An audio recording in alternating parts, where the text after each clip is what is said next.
Hello, hello, bonjour à toutes, bonjour à tous et bienvenue dans ce podcast Cœur à cœur avec Dieu. Chaque jour, laisse Dieu te parler au travers de sa parole. Dans ce podcast, nous partagerons des exhortations brèves, puissantes et guidées par l'amour pour t'aider à méditer les Écritures profondément, verset après verset, pour t'aider à guérir, à être éclairé, affermi, mais surtout faire la rencontre de Dieu telle que tu ne l'as jamais connu, afin de vivre une relation intime et vivante avec lui. Alors installe-toi bien, dispose ton cœur, dispose ton environnement, dispose tes pensées. Nous entrons dans sa présence.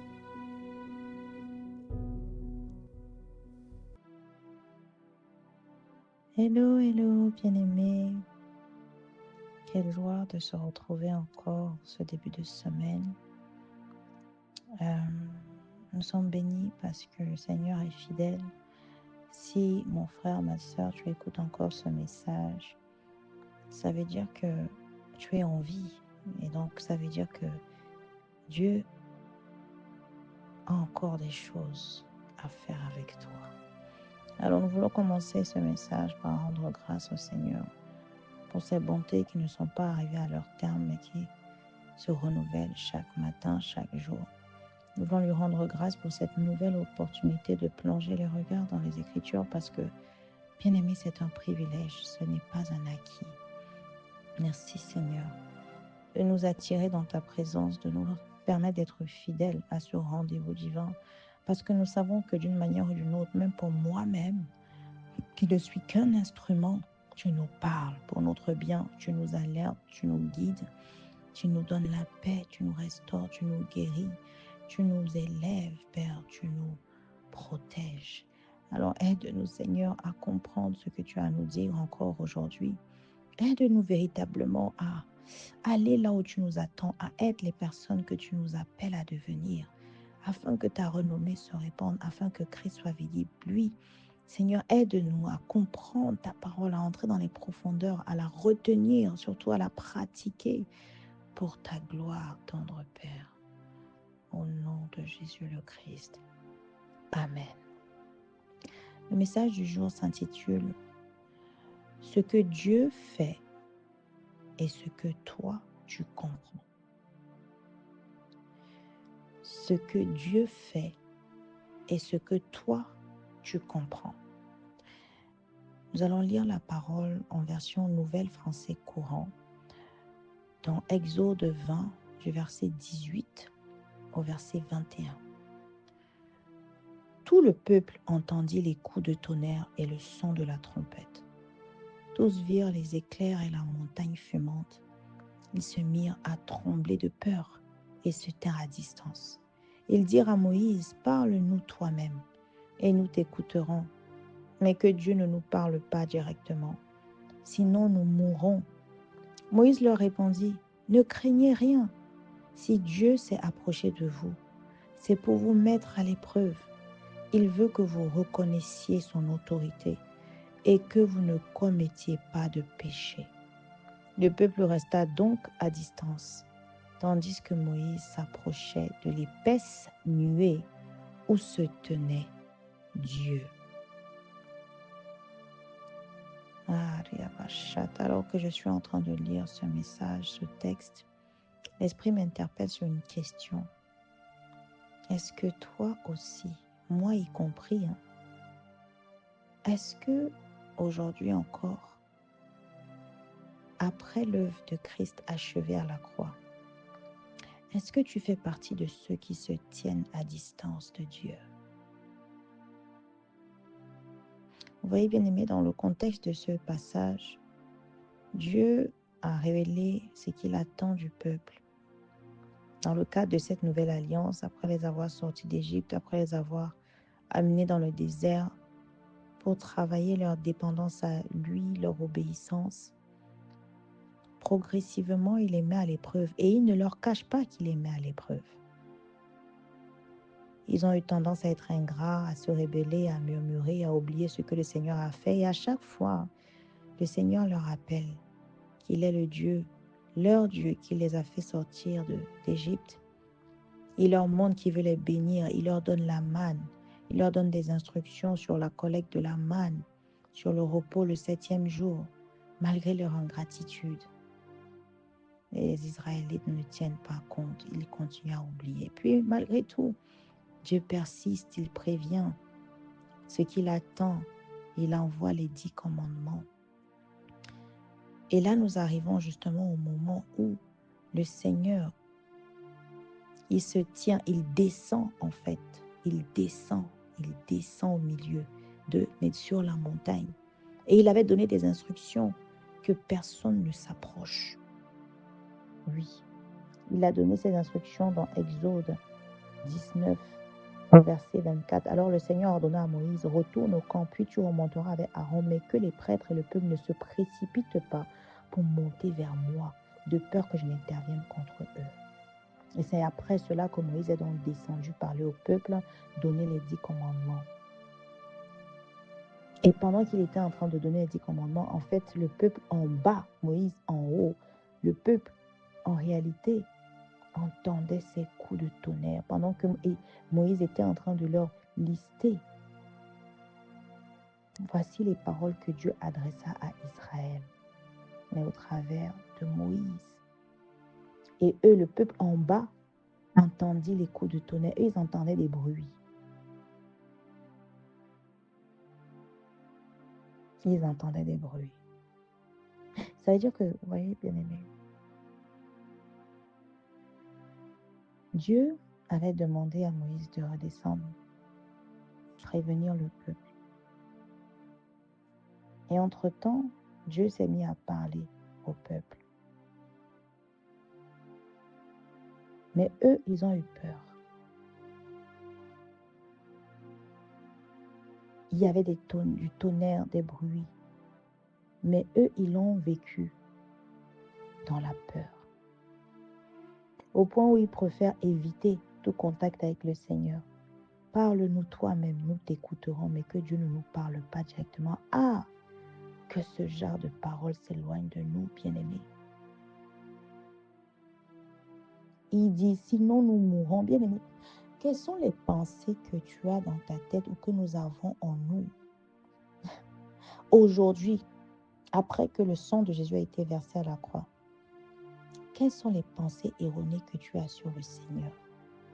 Quelles sont les fausses croyances que nous avons encore en ce qui concerne la personne de Dieu, la relation avec Dieu, la communication avec Dieu? Pourquoi bien aimer ce titre? Ce que Dieu fait et ce que toi tu comprends. Bien aimé, ici, Dieu a fait descendre la trompette, le tonnerre, il y a eu tous ces bruits. Mais ce n'était pas pour leur faire peur. C'était une manière pour lui d'exprimer son autorité, afin qu'à cause de cela, ils le craignent, ils reconnaissent son autorité et donc qu'ils arrêtent de pécher et qu'ils lui obéissent enfin parce que jusqu'ici, ils n'ont fait que désobéir. Donc ça veut dire quoi? Ils ont mal compris l'expérience divine. 2 points principaux. Bien-aimé, est-ce que tu fais partie de ceux qui ont peur de l'inconnu? Est-ce que tu fais partie de ceux qui ont peur de tout ce qui est divin? Dès qu'on va parler des choses trop compliquées, quand ça commence à dépasser ton entendement, ton intelligence, est-ce que tu replies chemin? Est-ce que tu tournes le dos? Est-ce que tu as peur au point où tu dis, je ne veux plus rien entendre, je ne veux rien savoir de cela? Bien-aimé, ça peut nous faire rater une visitation divine, ça peut nous faire rater notre destinée, ça peut nous faire rater un exaucement, une bénédiction, ça peut nous emmener dans la fosse. Est-ce que nous sommes de ceux qui réagissons avec la peur alors que nous vivons des expériences surnaturelles? Ou est-ce que nous nous rappelons que notre Dieu est bon et que ses voix ne sont pas nos voix et qu'il parle tantôt d'une manière, tantôt d'une autre, qu'il ne peut pas vouloir notre mort? Il a dit, il a des projets de paix et non de malheur pour nous. Bien-aimés, est-ce que nous faisons partie de ceux qui, lorsque le Seigneur leur parle ou lorsqu'ils vivent des expériences particulières qui sont nouvelles, qui sont bruyantes même parfois, qui secouent, est-ce que notre première réaction, c'est la peur, la fuite, l'indifférence peut-être. On fait comme si on n'a rien vécu.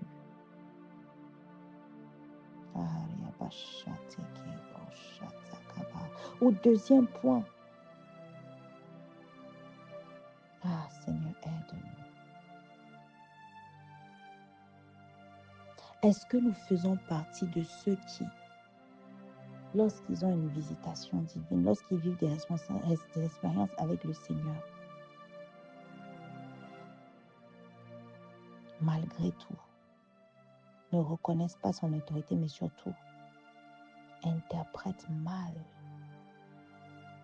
Vous voyez, Dieu parle tantôt d'une manière, tantôt d'une autre. Bien aimé, le message d'aujourd'hui est vraiment pour insister sur le fait que nous devons prendre conscience que notre manière de comprendre, notre manière d'analyser n'est pas la manière de Dieu. Nous devons toujours avoir comme premier réflexe, Père, qu'est-ce que tu essayes de me dire au travers de cette expérience? Qu'est-ce que tu essayes de me dire au travers de ce prodige, de ce miracle, de cette expérience surnaturelle, de ce message? Bien-aimés, nous ne devons plus, à partir d'aujourd'hui, tirer des conclusions suite à quelque chose qui nous a secoué, qui nous a étonnés, ou même qui nous a fait peur. Nous devons nous ressaisir et venir au pied du Père lui demander, Père, quel était le message? Je veux m'assurer de ne pas rater. Je veux m'assurer de ne pas mal interpréter quel était le message. Vous voyez bien aimé, ici, Dieu voulait simplement reconnaître, qu'on reconnaisse son autorité. Et il dit, c'est pour vous mettre à l'épreuve. La version Parole de vie dit, c'est pour voir si vous allez obéir à Dieu. Parfois, Dieu va faire des choses, pas dans le but pour lequel nous on croit en fait, pas dans le but que nous on a dans nos têtes. Non. Parfois, nous allons mal comprendre les intentions de Dieu. Parfois, nous allons mal comprendre ce qu'il veut faire. Et c'est pour ça que nous devons toujours avoir la conscience à chaque chose que nous vivons. Nous prions, ça ne s'exauce pas. Il y a des choses qui nous arrivent, des nouvelles que nous avons. Mettons les genoux au sol, que ce soit une habitude. Père, quel est le message que tu essaies de me faire passer? Ne nous asseyons pas sur les premières pensées que nous avons, les premières réactions que nous avons. Demandons à Dieu quelle était sa voix, quelle était sa volonté, quel était le désir de son cœur au travers de ce qu'il a permis qu'il se passe. Parce que parfois, comme c'est le cas ici pour les Israélites, c'est juste pour voir. Il veut peut-être parfois juste voir, mais allons plus loin. Dieu ne fait pas seulement pour voir. Non, il a toujours un but qui nous sert à nous. Il a toujours un but pour nous faire du bien. Dieu ne fait rien pour nous faire du mal parce que Romains 8 au verset 28 dit tout concourt au bien de ceux qui aiment Dieu. C'est-à-dire que même dans les situations où on est effrayé, où on a peur parce qu'on se dit, oh, Dieu a permis que cela arrive. Bien aimé, on doit toujours se rappeler que Dieu a dit tout concourt au bien de ceux qui aiment Dieu. Ici, Dieu voulait juste qu'on reconnaisse. En fait, il voulait passer un message. Comme quoi? Il avait déjà dit de différentes manières, mais quand est-ce que vous allez arrêter de me désobéir? Quand est-ce que vous allez arrêter de me mettre à l'épreuve? Il essayait de trouver différents moyens pour faire comprendre au peuple, obéissez-moi. J'ai déjà tellement fait, je vous veux du bien, je vous ai béni malgré les murmures, je vous ai fait sortir d'Égypte.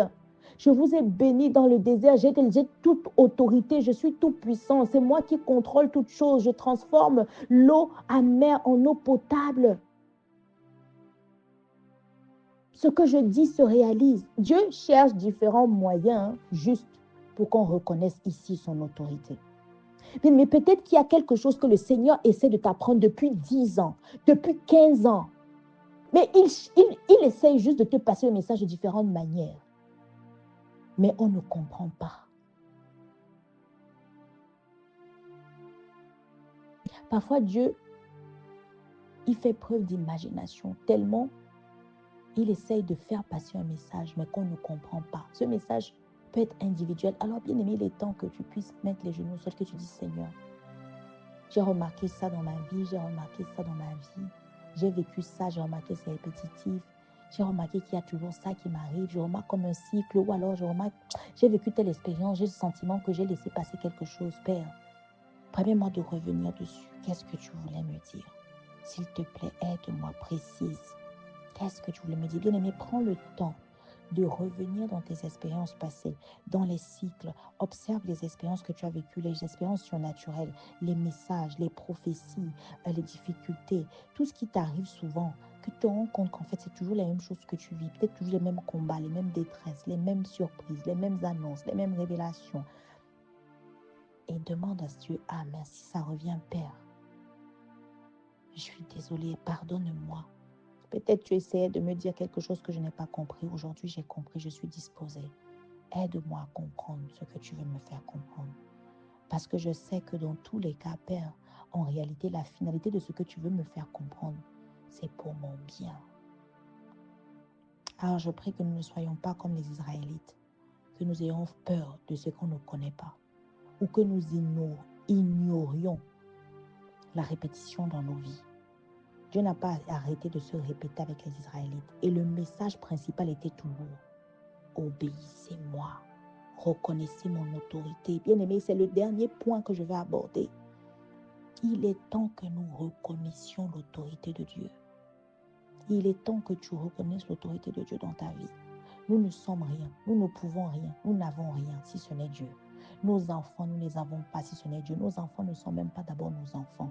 Notre travail, ce n'est pas notre travail. Notre maison, ce n'est pas notre maison. Ce sont les enfants que Dieu nous a donnés. C'est le travail que Dieu nous a donné. C'est la maison que Dieu nous a donnée. C'est la famille que Dieu nous a donnée. Reconnaissons son autorité dans toute chose. Qu'est-ce que ça veut dire concrètement? Ça veut dire qu'avant de prendre une décision, avant de se lancer dans un projet, avant de commencer à planifier ses rêves, ses projets, ses voyages, bien aimé, nous devons tout lui soumettre, lui demander: ah Père, est-ce que c'est ta volonté? Quelle est ta volonté? Parce que lui seul connaît le plan, puisqu'il a l'autorité sur toute chose. C'est lui qui doit décider. Une autorité, c'est celui qui exerce le pouvoir. Alors que lorsque nous venons décider dans nos vies, nous ne le consultons pas, nous prenons des décisions, nous annulons, nous validons, nous planifions sans jamais le consulter. Nous sommes en train d'exercer le pouvoir nous-mêmes. Et donc ça, ce n'est pas reconnaître son autorité. Alors je prie que Dieu nous donne la conscience que nous ne sommes rien. Absolument rien. Jean 15, verset 5 dit, c'est Jésus qui parle: sans moi, vous ne pouvez rien faire. Bien-aimés, supplions, soupirons pour avoir cette conscience de que nous ne sommes véritablement rien. Ça va nous aider consciemment dans chaque pas, dans chaque chose que nous allons faire, de l'inviter, de lui demander quelle est sa volonté, est-ce qu'il valide, qu'est-ce qu'il en pense. Et ça va nous garder de bien des mots. Parce que tout concourt au bien de ceux qui aiment Dieu, même si c'est quelque chose que tu voulais, que tu n'as finalement pas. Bien-aimé, il est temps qu'on arrête d'avoir peur de demander à Dieu sa volonté parce qu'on a peur que la réponse soit négative. Dieu me fait penser ainsi au mariage, bien-aimé. Est-ce que tu es une personne, tu veux te marier? Tu viens au pied de Dieu, tu dis: Seigneur, donne-moi un mari, aide-moi à trouver un mari, libère-moi du célibat chronique. Bien-aimé, non, tu as sauté une étape. Ta première question, lorsque tu songes même à un homme ou à une femme, c'est: Père, est-ce que tu as prévu que je me marie? Quelle est ta volonté pour le mariage dans ma vie? Vous savez, bien aimé, beaucoup de personnes ne posent pas cette question parce qu'ils ont peur de la réponse. Dieu peut dire non, c'est sa volonté. Tu auras demandé. Oui, bien aimé, tout le monde n'est pas amené à se marier. Le plus important, c'est l'autorité de Dieu et de s'y soumettre parce que tout concourt au bien de ceux qui aiment Dieu. Son plan est parfait. Bien qu'on a l'impression que ça peut être compliqué, là on met notre intelligence humaine, on met la peur. L'autorité, c'est celui qui exerce le pouvoir. Mais nous avons la grâce d'avoir un chef d'État qui est amour. Nous pouvons accepter sa volonté, se plier à sa volonté, les yeux fermés. Et je me parle à moi-même dans tous les domaines de nos vies.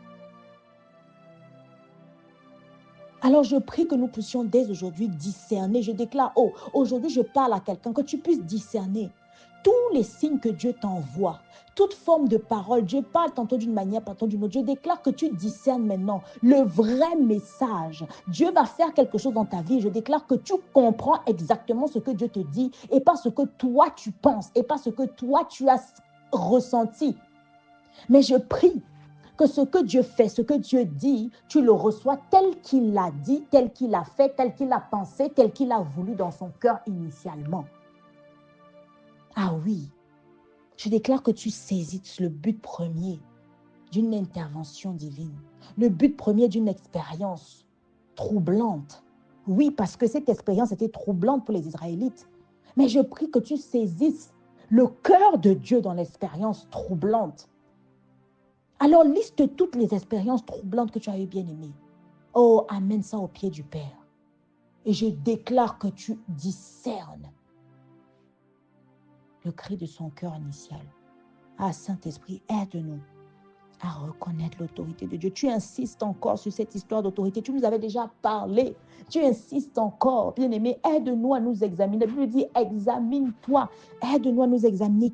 Est-ce qu'il y a un domaine de vie où ce n'est pas Dieu qui contrôle, où ce n'est pas Dieu qui décide, où ce n'est pas Dieu qui est le maître? Ou encore, autre question, est-ce qu'il y a un domaine, Seigneur, dans nos vies où nous avons encore tendance à te mettre à part, c'est-à-dire qu'on décide nous-mêmes? Est-ce que nous avons la pleine conscience de ton autorité dans tout ce que nous faisons, dans nos pensées, dans nos décisions, dans nos relations, dans nos conversations, dans nos plans? Ah, Saint-Esprit, donne-nous la grâce d'avoir la conscience de ta présence. Donne-nous la grâce d'avoir la conscience que ton autorité ne s'exerce pas seulement pour les projets importants. Elle ne s'exerce pas seulement lorsqu'il y a des grands enjeux. Non, non, non. Elle ne s'exerce pas seulement lorsqu'on est dans la détresse. Ton autorité s'exerce en tout temps, dans la joie, dans la douleur, dans la tristesse, dans la peur, dans les cris, dans toutes choses, mais pas seulement à des périodes spécifiques, en tout temps. Ah, Saint-Esprit, ouvre notre intelligence, ouvre notre cœur et surtout, oh, s'il te plaît, secoue-nous, donne-nous le discernement, donne-nous la sensibilité à chaque seconde. Oui, augmente cette sensibilité, cette conscience que Dieu a l'autorité dans tout ce que nous devons faire. Une pensée nous traverse, nous rappelons, oh, est-ce que cette pensée est de Dieu?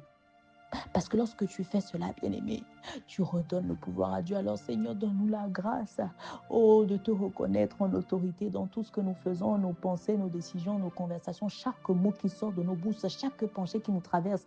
Donne-nous la grâce de te les soumettre et de nous rappeler que c'est toi qui dois valider ou invalider. Oh, dans le nom puissant de Jésus. Seigneur, donne-nous la grâce de voir ce que tu fais, mais de ressentir, d'entendre, de comprendre exactement ce qui était dans ton cœur. Donne-nous le discernement et la sensibilité. Donne-nous la grâce de ne pas nous tromper. Donne-nous la grâce de ne pas tourner le dos, de ne pas avoir peur à cause de ce que nous ne comprenons pas, à cause des nouveautés. Ah, mais donne-nous la grâce d'embrasser, oh oui, ces expériences troublantes, parce que si tu les permets, c'est pour un but. Tu dis tout concourt au bien de ceux qui aiment Dieu. Alors, Seigneur, donne la grâce de marcher chaque seconde avec cette révélation, que toute expérience troublante soit une occasion de soif, soit une occasion de curiosité, soit un sujet de prière pour que nous puissions saisir, oh, ce message que tu veux nous transmettre. Oh, Satakrabashita Kabahandizete Keriboya.